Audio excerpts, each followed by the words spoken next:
저는 45 여자입니다. 결혼을 한 지는 1년이 조금 넘었고요. 남편은 저보다 5살 연하입니다. 제 친구의 지인 소개로 해서 우연히 만나게 되었고 2년 정도 연애를 하다가 결혼을 하게 되었어요.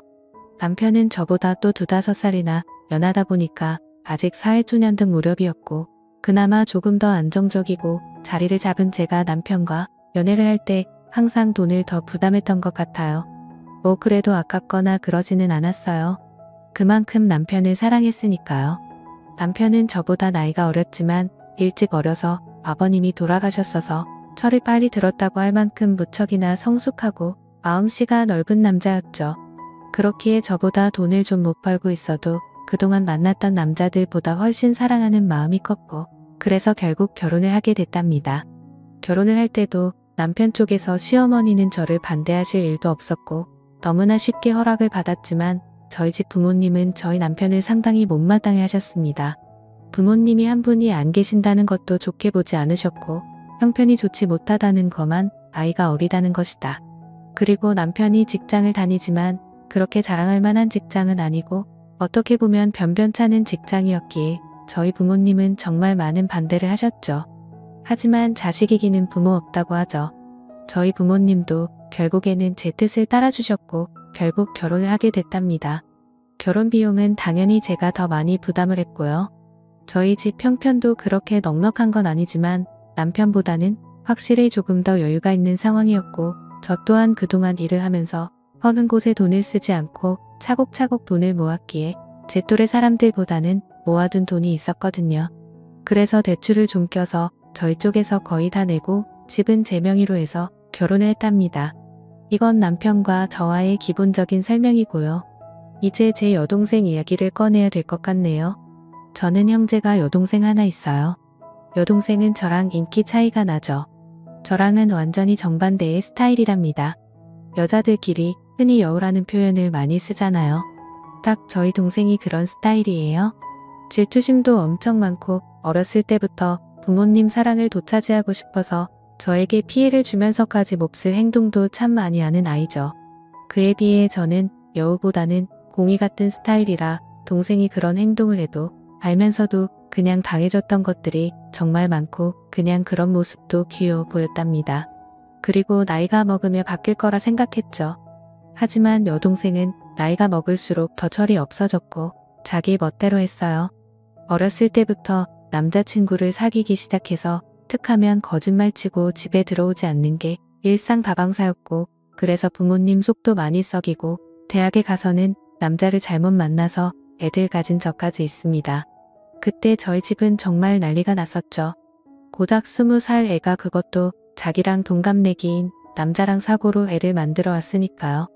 부모님은 기가 찼고 그럼에도 저의 여동생은 조금의 미안한 기색도 없이 오히려 당당하게 그냥 지금 결혼하면 되지 않냐며 자기 인생이라며 오히려 부모님께 대들었었죠. 전 그때도 동생을 데리고 나가서 조용히 이야기를 하면서 이 아이의 말도 되지 않는 이야기를 최대한 들어주면서 달래주고 결국에 아이를 포기하겠지요. 그리고 이 아이 남자친구도 제가 만나서 다시는 저희 동생을 만나지 않겠다는 확기까지 들었답니다. 저 또한 정말 너무나 허강하고 동생한테 실망했지만 저희 부모님까지 동생한테 빈을 돌림 받아는 저라도 동생의 이야기를 들어주고 최대한 이 아이의 편이 되어줘야 한다고 생각했어요. 그렇지 않으면 정말 막무가내로 살 아이였으니까요. 여튼 그런 큰 사건도 겪었지만 그때 잠시 조금 철이 들었다는 착각만 들었을 뿐 동생은 계속해서 철 없이 막무가내로 생활했어요. 성적도 좋지 않아서 지방에 있는 전문대를 들어갔었는데 거기서도 감신이 졸업을 하고 나와서 거의 1년 가까이는 부모님에게 용돈을 받으며 매일 술을 마시고 남자를 만나며 살다가 돈이 부족하면 저에게도 항상 용돈을 달라고 조르고 결국 제가 동생 손을 부여잡고 동생에게 진지하게 말을 한 후에야 직장이 들어갔습니다. 사무직 일을 하는 직장이 아니고 그냥 매장 관리 쪽에서 직원으로 들어갔죠. 별거 아닌 거였지만 전 그래도 동생이 이제야 자기 힘으로 뭘 한다는 것에 기뻤어요. 여튼 그렇게 이 아이도 조금은 달라지고 있구나라는 생각이 들 무렵 저는 연애를 하기 시작했고 당시 남편에게도 제 여동생을 소개시켜 주셨죠. 결혼까지 생각한 사이였으니까 당연히 제 여동생을 보여준 것이었고 여동생은 저희 남편은 되게 좋아했었어요. 앞에서도 말했듯이 저희 남편이 저보다 더 성숙한 사람이었고, 그렇기에 여동생이 저희 남편에게 정말 버릇없이 굴고 예 없이 행동해도 남편은 다 귀엽다라고 하며 여동생의 인석을 다 받아줬어요. 그러다 보니까 어느 순간부터는 여동생이 먼저 저희 남편을 불러서 같이 놀자고 조르기 시작했고요. 저는 그래도 여동생이 저희 남편을 좋아하고 잘 따르는 것을 안 돌려고 남편 또한 여동생을 정말 귀여운 동생이라고 생각하는 것이 보여서 결혼 전부터 3명 종종 모여서 많이 놀았습니다. 그리고 여동생이 남편에게 따로 연락을 하고 만나자고 전화를 해도 저는 그냥 아무렇지도 않았어요. 왜냐하면 여동생이 워낙에 철부지다 보니까 친구도 몇 명 없었거든요. 그렇기에 이 아이에게도 의지할 사람이 필요하고 그게 제 남편이면 더할 나위 없이 좋겠다고 생각하는 저였습니다. 남편 또한 저에게 여동생과 연락하거나 둘이 만나는 일이 있어도 항상 저에게 말을 했었죠. 그렇게 관계를 유지하다가 결혼을 하게 돼서 신혼여행을 갈 때도 여동생은 본인도 따라가겠다고 엄청 째를 썼습니다. 그때 정말 애먹었어요. 하지만 남편이 하루 내내 동생을 달래서 겨우 뜯어말리고 다녀왔죠. 그렇게 신혼여행도 다녀오고 행복한 결혼 생활을 하고 있던 무렵 어느 날 갑자기 여동생이 저희 신혼집에 찾아왔어요. 그것도 아주 밤늦게 말이죠. 저와 남편은 깜짝 놀라서 무슨 일이냐고 물었지만 대답을 하지 않더라고요. 그래서 바로 저희 부모님께 전화를 걸었더니 여동생이 너무 잦은 예방을 해서 뭐라 한 마리 했더니 집을 나가버렸다고 하더라고요. 저는 여동생에게 어서 집으로 들어가서 부모님께 죄송하다 말씀드리라고 했지만 저희 남편은 저와는 정반대로 동생을 가득히 대접하며 달래줬어요. 동생은 결국 그날 집에 안 들어갔고 저희 집에서 생활을 하기 시작했답니다. 집에 돌아가도 자기를 또 뛰쳐넣을 거라고 차라리 여기서 살고 싶다며 몇 날 외칠 일을 써서 저는 끝까지 반대했지만 결국 남편이 허락을 하고 동생은 저희 집에서 생활을 하게 됐죠. 저희 부모님과 저희 집은 꽤 거리가 있었고 그렇다 보니 당연히 여동생은 원래 일하던 곳을 그만두고 저희 집 근처 카페에서 오후에 잠깐 알바로 하는 일을 하며 톡 하면 저희 남편에게 연락을 해서 어디 놀러가고 싶다며 빼를 썼어요. 그리고 저와 남편이 퇴근을 하고 들어와서 3명 집에 있을 때도 동생은 항상 남편 옆에 붙어 있고 저는 집안일을 하거나 떨어져 있었어요. 더 정확히 이야기하면 여동생이 저를 제투하듯이 남편에게 먼저 가서 아안에 떨고 항상 남편을 졸졸 쫓아다녔죠.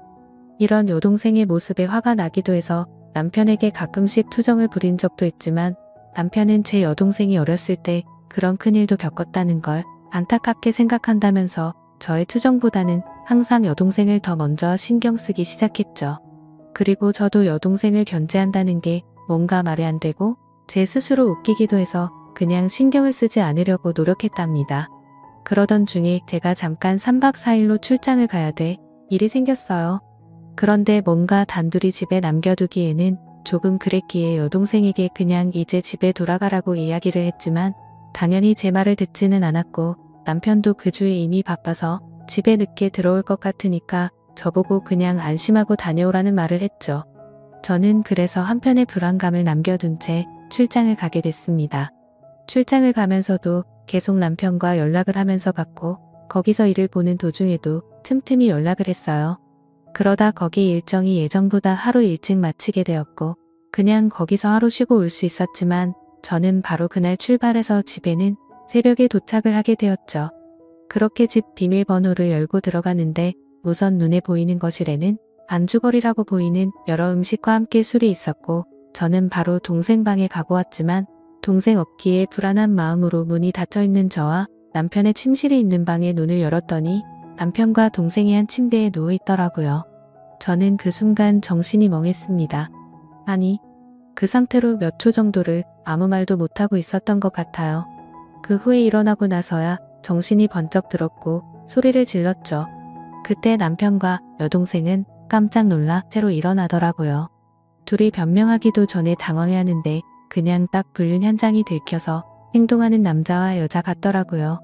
저는 그 꼴을 도저히 볼 수가 없어서 집에서 나갔고 그날 제 차 안에서 밤을 새고 그 다음날 집으로 들어갔습니다. 남편과 여동생은 일을 나간 상태였고 집에는 아무도 없었죠. 먹은 것도 깨끗이 치워놨더라고요. 여동생과 남편에게는 계속해서 연락이 왔지만 그 연락은 무시하고 남편에겐 집 비밀번호 바꿔놨으니까 들어올 생각 말고 이용할 생각하고 있으라는 내용으로 카톡을 보내놓았고 동생에게 또 이 사실을 부모님께 다 말씀드릴 거니까 그 남자를 지지든 볶든 살림을 차리든 등 내 마음대로 하라고 카톡을 보내왔습니다.